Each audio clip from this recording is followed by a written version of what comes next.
दोस्तों, गाय बिलाशुबा एक मुफीद जानवर है। हम दूध का एक बड़ा हिस्सा गाय से हासिल करते हैं। मगर क्या आपने कभी इंटरनेट पर ऐसी जिंदा गाय का दीदार भी किया है जिसके जिस्म में एक बड़ा सुराख किया गया हो और इस सुराख की मदद से बआसानी इंसानी हाथ अंदर जा सके? बहुत से लोग इन तस्वीर या वीडियोस को बेबुनियाद करार देते हैं और इसे कंप्यूटर ग्राफी का कमाल समझते हैं।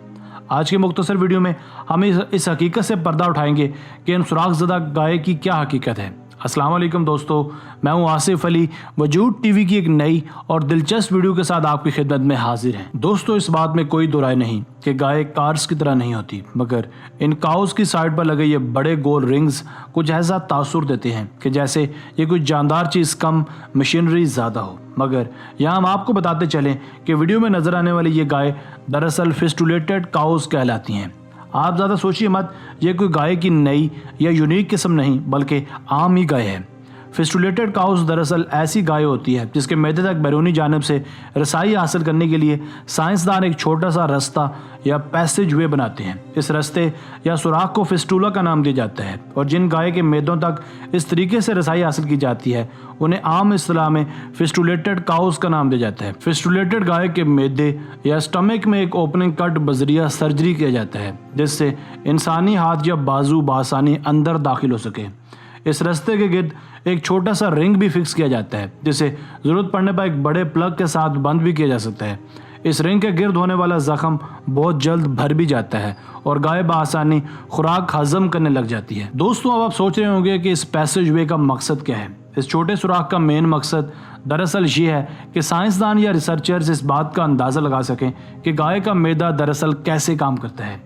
यही नहीं बल्कि इन होल से ये भी जानने में मदद मिलती है कि काउज कैसे मुख्तलिफ और मखसूस खुराकों को हज़म करती है। इन्हें गाय के स्टमक में मौजूद बैक्टीरियाज़ का भी बाखूबी अंदाज़ा होता है। गाय के स्टमक तक इस तरीके से पहुंचना बिलाशुबा अजीबोगरीब और गैर फितरी सा मालूम होता है, मगर ये प्रैक्टिस आज से नहीं बल्कि बहुत से सालों से सर अंजाम दी जा रही है। हत्ता कि बहुत से वेटरनरी स्कूलों में ये रिसर्च जारी है। इस बारे में बहुत सी थ्योरीज और दावे पेश किए जा रहे हैं कि ऐसी गैर फितरी सर्जरी से गाय को कोई ज़रर नहीं पहुँचता और इससे गाय की ज़िंदगी भी कम नहीं होती। साथ ही साथ ऐसा करने से डेयरी इंडस्ट्रीज़ और मीट इंडस्ट्रीज़ को भी फ़ायदा पहुंचता है, क्योंकि गाय का जब डाइजेस्टिव सिस्टम यानी हाजमे का निज़ाम बेहतर होता है तो दूध और गोश्त दोनों में इजाफा हो जाता है और जिन खुराकों को गाय के पेट में हाजमे की दुश्वारी पैदा हो उनसे उन्हें दूर रखा जाता है। इस तरीके से गाय की अफजाइश भी ज़्यादा मौसर तरीके से होती है। अगर गाय की तबीयत ख़राब हो जाए या किसी भी किस्म की बीमारी की सूरत में उसी रास्ते फिस्टुलेटेड काउस को अद्वियात वगैरह भी दी जा सकती हैं। इन गाय के पेट में मौजूद माइक्रोब्स को दूसरे जानवरों के पेट में भी दाखिल किया जाता है। गाय के स्टमक तक इस तरीके से पहुंचना बिलाशुबा अजीबोगरीब एहसास है। गाय को अपनी खुराक को हज़म करने के लिए बहुत मेहनत करनी पड़ती है। इस एनर्जी की वजह से मैदा बहुत गर्म हो जाता है।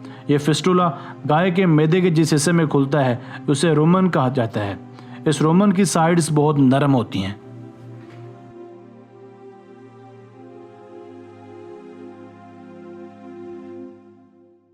दोस्तों, उम्मीद है आपको आज की वीडियो पसंद आई होगी। अगर आप हमारे इस चैनल पर नए हैं और आपने अब तक हमारा चैनल वजूद टीवी सब्सक्राइब नहीं किया तो जल्दी से कर लें, क्योंकि हम आपके लिए ऐसी बहुत ही दिलचस्प और मालूमाती वीडियोज़ लेकर हाजिर होते रहा करेंगे। मिलते हैं एक नई वीडियो के साथ। अपना बहुत सारा ख्याल रखिएगा। अल्लाह निगहबान।